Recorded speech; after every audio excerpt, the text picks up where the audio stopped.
Lord Jagannath is a deity unique to Odisha. No other region worships a form of Vishnu like him. As Jagannath he is called the Lord of the universe, of the three worlds of the heavens, earth and the netherworld. He is also one of the forms of Lord Krishna, the eighth avatar of Lord Vishnu.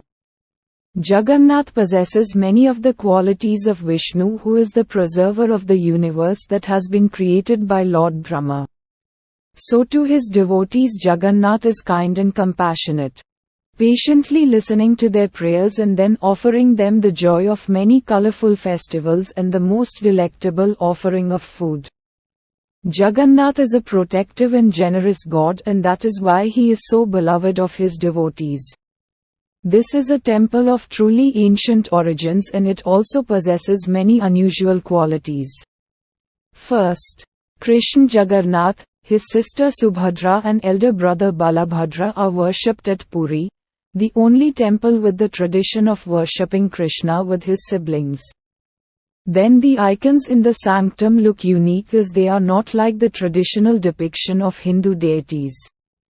Finally, the religious rituals and festivals have ancient traditions and have continued till today.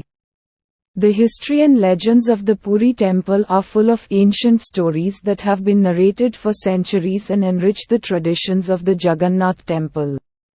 Many of the Puranas mention a Tirtha named Purushottam Kshetra. The Agni, Skanda, Padma and Brahma Purana mention the myths about the temple. Both the Ramayana and Mahabharata also mention Lord Jagannath. In the Ramayana, Lord Ram tells Vibhishan that Jagannath is the family deity of his Ikshvaku clan. Then Vibhishan is said to have composed a hymn praising the god, and even today there is a ritual in the temple called Vandana. The legends of the temple have intrigued historians and philosophers because hidden within the stories are the tribal origins of the cult of Jagannath. It is said that a long time ago, King Indradyumna ruled at Puri and Vishnu came in his dreams and asked him to build a temple for him. Indradyumna then began to search for the finest image of the god and heard of an image called Nilmadhav or the Blue Krishna. Nilmadhav was the deity of the Shabar tribals who lived deep in the forests.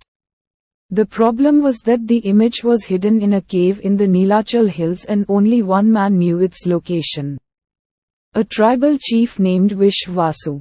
King Indradyumna sent a Brahman youth named Vidyapati to find the idol. The clever youth married Vishwavasu's daughter and then persuaded the chief to show him the idol. Then he took the image of Nilmadhav and brought it to Indradyumna. Discovering the loss of the image, poor Vishwavasu was prostrate with grief, and seeing his distress, Lord Nilmadhav chose to return to his cave. However, before returning, the god told the king to build the temple and then pick up a log of wood that would come floating in from the sea. This log had to be used to carve the image of the deity. When the temple was ready, the log was found in the sea. It had floated all the way from Krishna's capital city of Dwarka. However, the log was so heavy that no one could pick it up, and again the tribal chief Vishwavasu had to be summoned and he carried the log to the temple. Now this sacred log called Brahmadaru had to be carved, and no sculptor could even make a mark on it with their chisels. Then Vishwakarma, the architect of the gods, answered the prayers of Indradyumna and appeared before the king in the guise of an old man. He said that he would do the job, but on one condition: he was going to take 21 days to carve the image and no one was to disturb him. The old man then locked himself into a room and people could hear the sound of hammering and chiseling.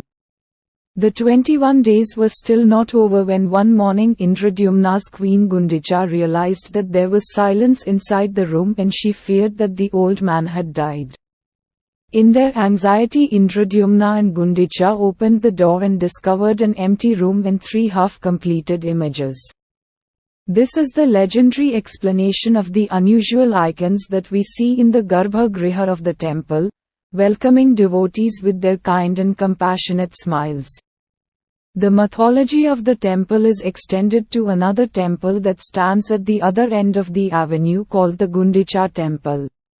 This temple, named after Indradyumna's queen, plays host to Jagannath, Subhadra and Balarama during the gorgeous pageant of the Rath Yatra. The three deities leave their home in three colorful chariots and spend 10 days there before returning to the Jagannath temple in a reverse chariot journey.